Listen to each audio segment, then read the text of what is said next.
नमस्कार, स्वागत है आपका। मैं हूं आपके साथ सुमित शर्मा। दुर्ग से बड़ी खबर है, जहां पर बच्चा चोरी के शक में साधुओं की पिटाई हो गई। बच्चा चोरी की अफवाह पर साधुओं पर हमला हुआ। भीड़ ने 3 साधुओं को जमकर पीट दिया। साधुओं को गंभीर हालत में अस्पताल में भर्ती किया गया है। भिलाई के चरौदा रेलवे कॉलोनी की घटना है। पिटाई का वीडियो सोशल मीडिया पर वायरल हो रहा है। पुलिस मामले की जांच में जुटी हुई है। पिछले दिनों भिलाई के कुर्सीपारा में भी बच्चा चोरी की घटना हुई थी और दुर्ग के एसपी अभिषेक पल्लव ने लोगों से अपील करते हुए कहा कि लोग कानून के अपने हाथों में ना लें। पुलिस मामले की निष्पक्षता से जांच करेगी। इस मामले में गृह मंत्री ताम्रध्वज साहू का भी बयान सामने आया। उन्होंने कहा है कि पुलिस मामले की जांच कर रही है और तथ्य सामने आने पर साधुओं के खिलाफ कड़ी कार्रवाई की जाएगी। वहीं इस मामले पर सियासत भी शुरू हो गई है। नेता प्रतिपक्ष नारायण चंदेल ने इस घटना को लेकर सरकार को घेरा।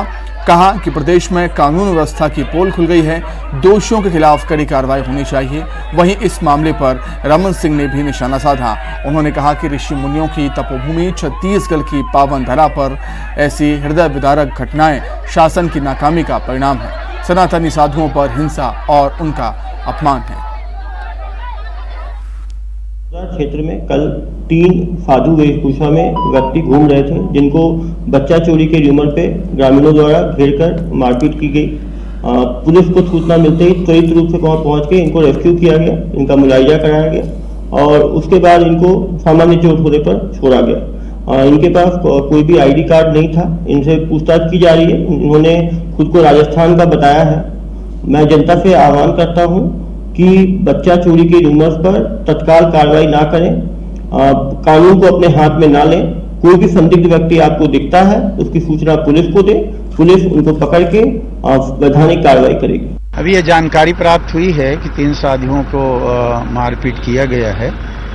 कोई कह रहे हैं बच्चा चोर या और किसी माध्यम से, तो उसकी जानकारी एकत्रित की जा रही है। पुलिस विभाग हमारे वहां जांच कर रहे हैं। जांच करने के बाद जो तथ्य सामने आएंगे उसके अनुसार सख्त से सख्त कार्यवाही की जाएगी। किसी को कल मुख्यमंत्री और गृह मंत्री के गृह जिले दुर्ग जिले के चरौदा बस्ती में 3 साधुओं के साथ में गंभीर रूप से मारपीट की गई है वहां के लोगों के द्वारा, जो अत्यंत ही दुर्भाग्यपूर्ण है और छत्तीसगढ़ के कानून व्यवस्था की ये पोल खोलने वाली स्थिति है कि क्या स्थिति से छत्तीसगढ़ गुजर रहा है। छत्तीसगढ़ में अराजकता का माहौल है और जो भी इसके लिए दोषी है उसके खिलाफ में पुलिस और प्रशासन को सख्त कार्रवाई करने की आवश्यकता है।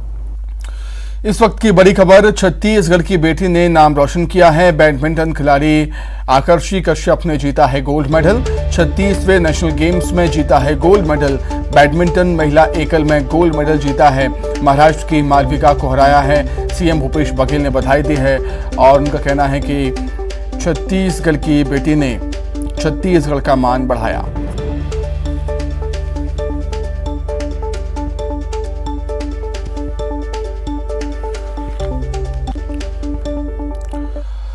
खबर रायपुर से है, जहां ऑनलाइन सट्टेबाजी का खुलासा हुआ है। 28 लोग गिरफ्तार हुए हैं। 500 बैंक खातों की जानकारी मिली है उनसे। 100 एटीएम, 27 लैपटॉप, 47 मोबाइल फोन जब्त हुए। महादेव ऐप सहित कई ऐप से ये सट्टेबाजी करते थे। अलग अलग स्थानों से सभी की गिरफ्तारियां हुई।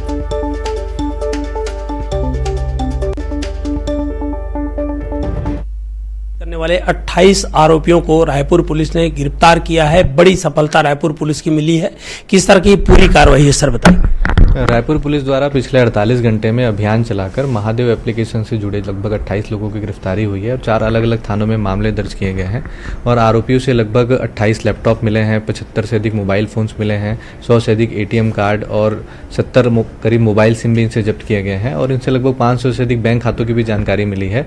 प्रारंभिक तौर पर अभी लगभग 40 लाख रुपए उन अकाउंट पर फ्रीज भी कराया गया है।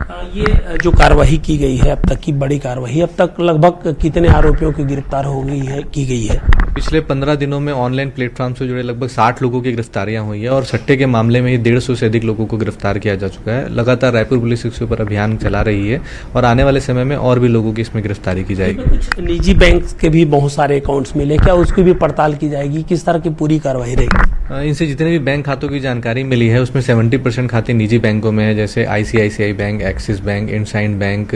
इन तरह के बैंकों में इन लोगों के द्वारा खाते खुलाए गए हैं। तो इन सभी बैंकों को जो है इन खातों के संबंध में जानकारी मांगी जा रही है। यदि बैंक की भी यदि इसमें कोई लापरवाही मिलती है तो उनके खिलाफ भी कार्रवाई होगी। सर, ये जो आरोपी जो गिरफ्तार हुए हैं मूलतः ये कहाँ, यहाँ छत्तीसगढ़ के हैं या फिर बाहर है, कहाँ कहाँ संचालित करते थे? गिरफ्तार किए गए आरोपियों में से अधिकांश आरोपी दुर्ग भिलाई के हैं, जिसमें कुछ आरोपी बिहार के भी हैं, कुछ उत्तर प्रदेश के हैं, उसमें 2 आरोपी रायपुर के भी हैं। इस तरह अलग अलग राज्यों से जुड़े हुए हैं।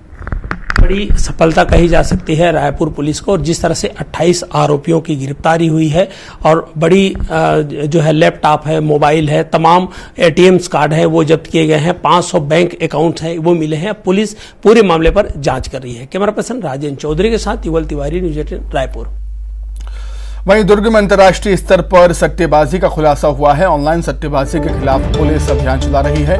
4 आरोपी गिरफ्त में आए हैं। पुलिस ने बिलासपुर से गिरफ्तार किया इनको। महादेव ऐप के जरिए ये ऑनलाइन सट्टेबाजी का कारोबार चला रहे थे। करोड़ों के ऑनलाइन लेन देन का खुलासा भी हुआ है। 30 से अधिक बैंक खातों के जरिए ऑनलाइन सट्टेबाजी का खुलासा हुआ। 26 मोबाइल फोन, 2 लैपटॉप, 23 चेकबुक बरामद हुई। Anti crime and cyber unit और सुपेला पुलिस ने कार्रवाई की है।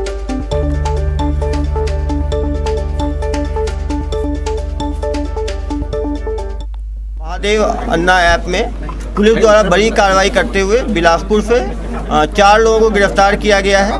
19 मोबाइल, 2 लैपटॉप किया गया है। करीब 50 से ज़्यादा बैंक अकाउंट्स मिले हैं। इनके द्वारा स्वीकारा गया कि एक दिन में 20 से 25 लाख का ट्रांजैक्शन किया करते थे और पिछले 3 महीने में इनके द्वारा 10 करोड़ से ज़्यादा का ट्रांजैक्शन किया गया है। जिन अकाउंट्स में पैसे गए हैं उन अकाउंट्स को होल्ड करने के लिए बैंक से पत्राचार किया गया है। उन बैंक्स में यदि गलत ढंग से बैंक अकाउंट खोले गए होंगे तो उनके खिलाफ IPC 420 की कार्रवाई की जाएगी। पिछले 15 दिन में दुर्ग पुलिस द्वारा 3 ब्रांच को दस्ताबूद किया गया है, जगदलपुर ब्रांच, छिंदवाड़ा ब्रांच और अभी बिलासपुर ब्रांच। इनमें बहुत सारी जानकारियाँ और मिली हैं। दूसरे ब्रांच पे भी पुलिस द्वारा कार्रवाई जल्द ही की जाएगी। खबर बिलासपुर से, जहां पर फिर चाकूबाजी घटना सामने आई है। युवक ने मोहल्ले में लोगों पर हमला बोल दिया। मामूली बात पर लोगों पर हमला बोला है, दोस्त के साथ मिलकर हमला बोल दिया। 15 से 20 लोगों पर चाकू से वार किया है। हमले में एक व्यक्ति की मौत हो गई है। महिलाओं को भी आरोपी ने पीटा है। पुलिस पर आरोपी को छोड़ने का आरोप है। कोतवाली थाना क्षेत्र के कतियापारा का ये मामला।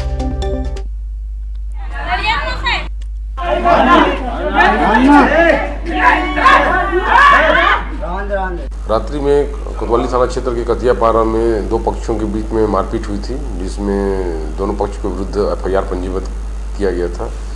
इसमें एक पक्ष के द्वारा दूसरे जो पक्ष हैं उसमें एक व्यक्ति को जो राड से मारा गया था उसकी चिकित्सा के दौरान मृत्यु हो गई। इस मामले में हत्या का मामला पंजीबद्ध कर विवेचना में लिया गया है। मृतक का नाम प्रहलाद लुनिया है। दंतेवाड़ा से बड़ी खबर है। 5 लाख के इनामी नक्सली ने सरेंडर किया है। नक्सली लखमा कुर्राम ने सरेंडर किया। मलांगीर एरिया कमेटी का सदस्य था लखमा। SP ने तिलक लगाकर इसका स्वागत किया है। हत्या के कई मामलों में पुलिस को इसकी तलाश थी। घर वापस आई अभियान को लगातार सफलता मिल रही है छत्तीसगढ़ में, और अब तक 559 नक्सली आत्मसमर्पण कर चुके हैं।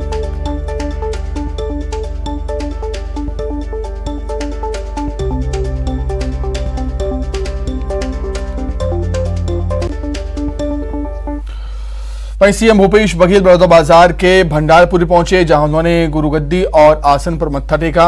भंडारपुरे बाबा गुरु घासीदास की कर्मभूमि है। CM के साथ नगरीय प्रशासन मंत्री शिव कुमार डहरिया, वन मंत्री मोहम्मद अकबर भी मौजूद रहे। और इस मौके पर मुख्यमंत्री भूपेश बघेल ने 3 बड़ी घोषणाएं की। भंडारपुरी गुरु दर्शन मेले के लिए हर साल 10 लाख देने का ऐलान किया है। संत समागम के लिए भव्य मंच बनेगा और सतनाम भवन बनाने का भी ऐलान किया है CM ने। तो पहली बात है कि मैदान के समतल का बड़े भव्य मंच बनना चाहिए। जब धर्म समागम हुई तो बहुत भव्य होना चाहिए। नोट कर ले, हिसाब से एस्टिमेट बना के वो सब काम ल करी। दूसरा बात यह है, सतनाम भवन बनाने के बाद है ओकरों में घोषणा करो बढ़िया सुंदर सतनाम भवन बनना चाहिए, जिसमें कमो भी हमारे साटीदार मनाते, राजमंच मनाते, कर्मठ के रुके रुकाए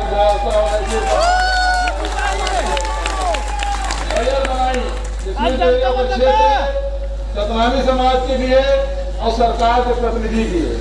ओकरो निर्माण किए जाए। और भंडारपुरी में हर साल गुरु दर्शन मेला का आयोजन होता है, तेकर ऊपर हर साल 10 लाख रुपए दे जाए तेकर घोषणा करें। अंत में हम भंडारपुरी गुरुद्वारा माथन बाबा जी के गुरु गद्दी के दर्शन करते, गुरु दर्शन करते, वो अधूरा है। वहीं रायपुर में छत्तीसगढ़िया ओलंपिक की शुरुआत हुई है। आज से पारंपरिक खेलों की शुरुआत हुई है। पहली बार छत्तीसगढ़ी खेलों का राज्य भर में आयोजन हो रहा है। गांव से लेकर शहर तक, युवाओं से लेकर बुजुर्ग तक सभी प्रतिभागी इसमें हो सकते हैं। गांव से लेकर शहरों में प्रतियोगिताएं हो रही हैं। आज से 6 जनवरी तक प्रतियोगिताएं चलेंगी। पारंपरिक खेल प्रतियोगिताओं में 2 श्रेणी में होंगे। टीम इवेंट में गिल्ली डंडा, पिट्ठू, संखली, लंगड़ी दौड़ की प्रतियोगिता है। कबड्डी, खो खो, रस्साकसी और बाटी जैसे खेल की प्रतियोगिताएं आयोजित होंगी। सिंगल इवेंट की बात करें तो बिल्लस, पुगड़ी, एड़ी दौड़, भवरा, 100 मीटर दौड़ और लंबी कूद इसमें शामिल।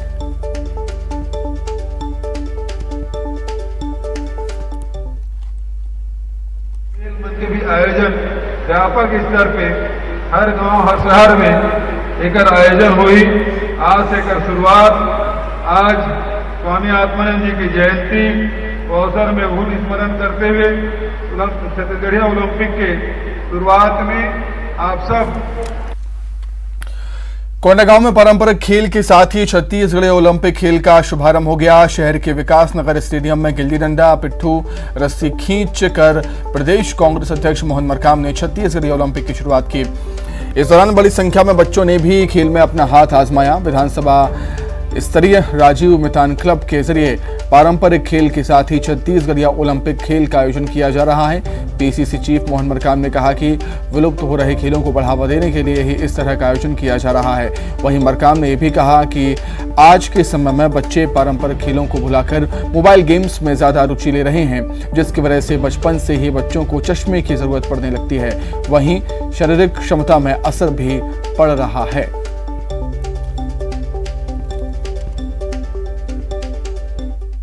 छत्तीसगढ़ के परंपरागत खेलों को बढ़ावा देने के लिए छत्तीसगढ़ सरकार ने इन खेलों को प्रोत्साहित करने के लिए आयोजन किया है। जो हम लोग परंपरागत खेलों को हम भूलते जा रहे थे, तो नई पीढ़ी को इसकी जानकारी देने के लिए आयोजन किया गया और बढ़ावा दे रहा है।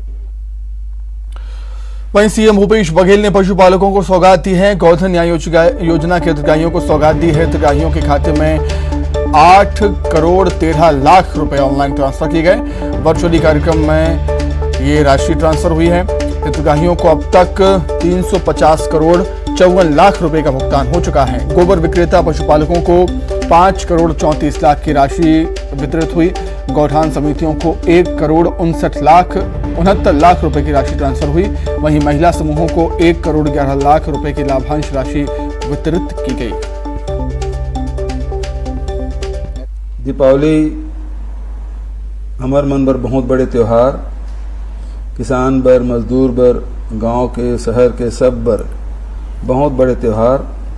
और एक स्थिति हमारा निर्णय ले हन कि राजीव गांधी किसान न्याय योजना के तीसरा किस्त, राजीव गांधी ग्रामीण कृषिहीन मजदूर न्याय योजना और गोधन न्याय योजना के राशि ला एक संग्रह 17 तारीख के वितरित करवो और लगभग ये राशि 1900 करोड़ की हुई। सीधा बैंक खाता सब किसान के, मजदूर के, पशुपालक मन के खाता में ट्रांसफ़र हुई और खूब दीपावली खूब धूमधाम से हम सब मनाबो। धान खरीदी जैसे कि आप सब मालूम है कि 1 नवंबर के हमन खरीदे जात हन। एक तैयारी व्यवस्था, बारदाना की व्यवस्था और धान विक्रय की राशि बर तत्काल अधिकारी मन ला निर्देश कर दिए गए हैं ताकि किसान मन ला कोनो प्रकार के परेशानी न हो। बालोद से बड़ी खबर है। रिहायशी इलाके में घुसाया है तेंदुआ। सुअर का शिकार करने गांव में घुसाया तेंदुआ। कच्चे मकान में तेंदुआ फंस गया। ग्रामीणों ने वन विभाग को जानकारी दे दी। मौके पर वन अमला पहुंचा है। तेंदुए को निकालने की कवायद जारी है। रेस्क्यू करने के लिए बुलाई गई स्पेशल टीम।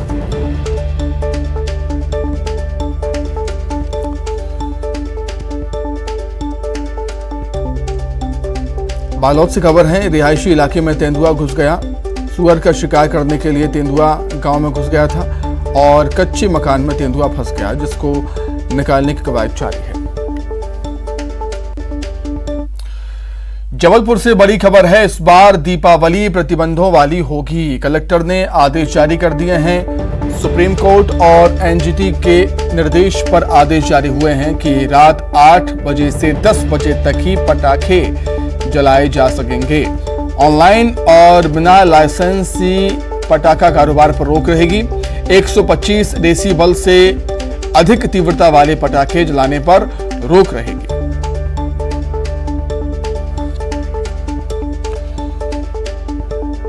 जबलपुर से बड़ी खबर, इस बार की दिवाली प्रतिबंधों वाली होगी क्योंकि आदेश जारी हुए हैं कलेक्टर की तरफ से।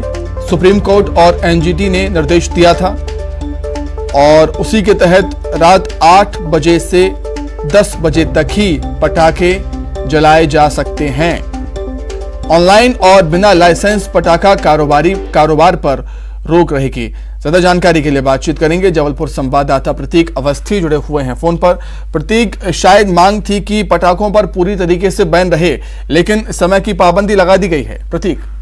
जी हाँ, देखिए बिल्कुल, एनजीटी का पूर्व का आदेश भी कहीं ना कहीं अभी वर्तमान में प्रचलन में है, जिसमें जो AQI यानी एयर क्वालिटी इंडेक्स लेवल है उसके हिसाब से पटाखे जलाने और न जलाने का निर्धारण जिला प्रशासन को करना है। इस बीच जबलपुर से तस्वीर साफ हो गई है कि 2 घंटे तक पटाखे जलाने की अनुमति रहेगी। ये समय रहेगा रात 8 बजे से 10 बजे तक। इसके ना तो पहले ना इसके बाद पटाखे जलाए जाएंगे। 125 डेसिबल से अधिक की तीव्रता वाले पटाखे फोड़ने पर पूर्ण प्रतिबंध रहेगा। ऑनलाइन और बिना लाइसेंस के यानी अनाधिकृत तौर पर पटाखों के क्रय विक्रय पर भी पूर्णतः रोक जो है लगा दी गई है। और कलेक्टर इलैया राजा टी, जो कि जबलपुर के कलेक्टर, इनके द्वारा विधिवत आदेश जो है इस मसले को लेकर जारी किए गए हैं।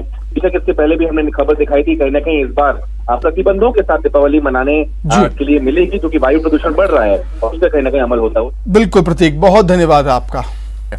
आगे बढ़ते मुरैना सिविल लाइन थाना में पदस्थ महिला आरक्षक प्रतिभा की दबंगई का एक वीडियो सामने आया, जिसमें महिला आरक्षक व्हील चेयर पर बैठे एक विकलांग को गालियां दे रही हैं और उसे धमका रही हैं। महिला आरक्षक ये कहते हुए सुनी जा सकती हैं कि उसे किसी का डर नहीं है, चाहे कलेक्टर या मंत्री को बुला ले, सरकार उसको तनख्वाह गालियां देने की ही तो देती।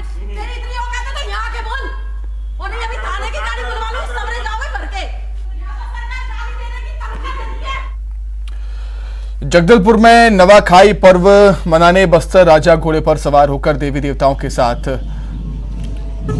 कुम्हारकोट के लिए रवाना हुए, जहां मुरिया आदिवासियों के साथ नवा खाएंगे। भारी संख्या में राज परिवार के साथ मुरिया माड़िया मौजूद हैं। धान में बालियां आने पर नवाखाई पर्व मनाया जाता है। तो इसी के साथ ही फिलहाल इस बुलेटिन में इतना ही। खबरें लगातार जारी है। नमस्कार।